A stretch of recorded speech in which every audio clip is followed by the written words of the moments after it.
Chères Ivoiriennes, chers Ivoiriens, mes chères sœurs, mes chers frères, chers amis de la Côte d'Ivoire, le 23 décembre 2023, il y a une quinzaine de mois, j'ai eu l'immense privilège, l'honneur d'être élu démocratiquement président du PDCI RDA, troisième président du PDCI RDA, après Félix Houphouët-Boigny et Henri Konan Bédié, avec plus de 96% des voix.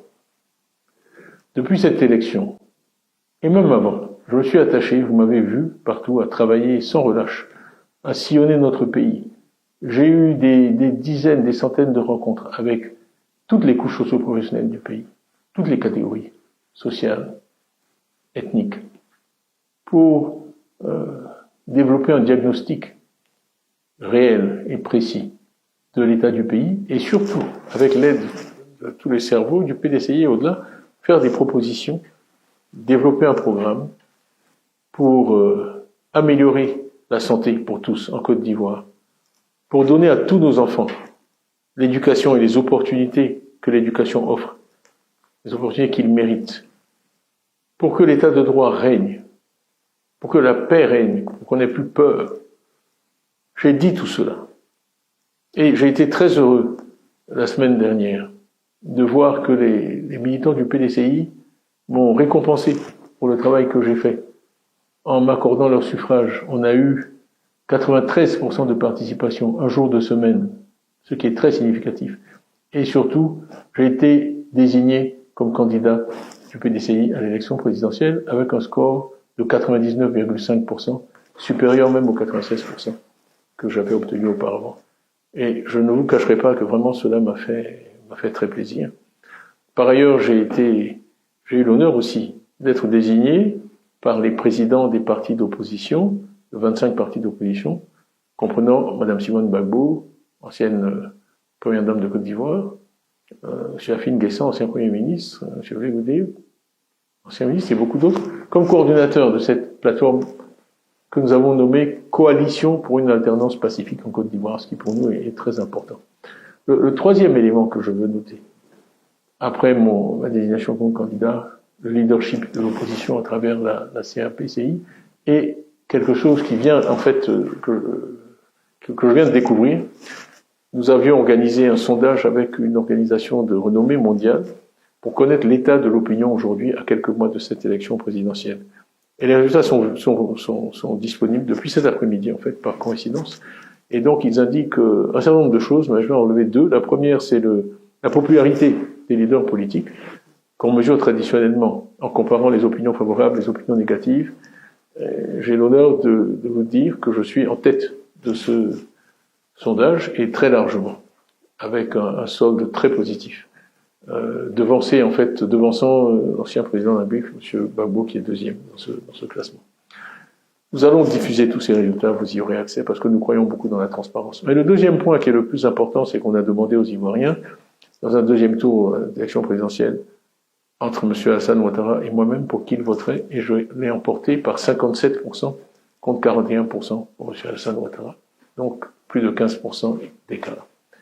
Donc, quand je dis que les Ivoiriens m'ont vraiment bien rendu l'effort que j'ai fait pendant ces derniers mois, je le dis sans hésitation et sans réserve. Alors, qu'est-ce qui se passe et qui m'amène aujourd'hui devant vous?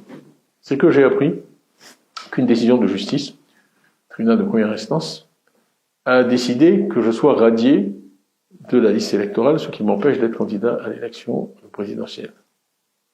En fait, ce qui se passe, c'est que le pouvoir vient simplement d'éliminer, à travers un raisonnement juridique inique et incompréhensible, son rival le plus sérieux, ainsi que les sondages le démontrent. Ce n'est pas normal. Et ce n'est pas l'image que je souhaite que notre pays donne de lui-même. Pendant longtemps, on a essayé de faire croire qu'il y avait des dissensions au PDCI, qu'en fait j'étais contesté, mon leadership était contesté. On a aussi publié mensonge après mensonge, calomnie, attaque sur ma nationalité. Le sondage qui est disponible aujourd'hui, qui a été fait tout récemment, montre que les Ivoiriens n'ont accordé aucun crédit à ces attaques, qui n'ont pas marché. Alors, aujourd'hui, les masques sont tombés.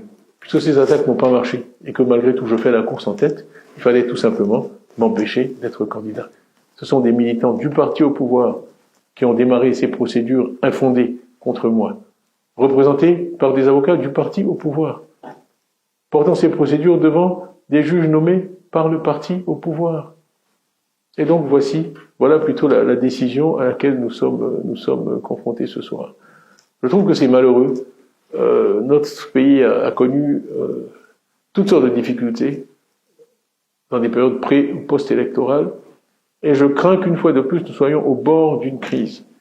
Le président Alassane Ouattara effectue son 3e mandat, dont certains contestent la légitimité sur le plan constitutionnel, et certaines sources nous disent qu'il envisagerait même d'en faire un 4e. Je crois que la conjonction de tous ces éléments crée un environnement dangereux, potentiellement dangereux pour notre pays. Et vous savez l'attachement que j'ai pour la paix, le rejet de la violence, la légalité. Cela dit, je n'accepterai pas cette radiation, parce qu'elle est injuste, injustifiée et incompréhensible. Le PDCI n'accepterait pas cette radiation. Et d'ailleurs, je remercie tous ceux qui, depuis cet après-midi, depuis que la nouvelle a été annoncée, m'ont envoyé des messages de soutien. J'ai été inondé de messages de soutien. Vraiment, merci. J'apprécie. Ça me fait chaud au cœur. Mais je tiens à vous dire en retour que je suis absolument déterminé à ne pas accepter cette radiation. Je suis absolument déterminé à me battre pour que les Ivoiriens puissent choisir librement celui ou celle qui doit les diriger parmi les 5 prochaines années. Je crois que tous les amis de la Côte d'Ivoire, nous-mêmes les Ivoiriens, la communauté internationale, doit peser dans ce sens. Le PDCI est uni derrière moi. Il n'y aura pas de plan B, il n'y aura pas de plan C. Nous voulons aller à cette élection représentée par le candidat que le PDCI s'est librement choisi, à 99,5% et de façon complètement transparente et démocratique. Donc, mon message pour vous ce soir, c'est merci pour votre confiance. Soyez assurés que je suis absolument déterminé à être candidat à la présidence de la République. Le président Houphouët, je l'ai cité dans certaines de mes interventions passées, disait parfois, dans les moments graves, c'est une question de dignité, quand il voulait tracer une ligne rouge à ne pas dépasser. Eh bien, mes chères sœurs, mes chers frères, je vous dis ce soir, la possibilité pour les Ivoiriennes et les Ivoiriens de choisir en toute liberté, sans crainte, celui ou celle qui doit les diriger, eh bien, c'est une question de dignité.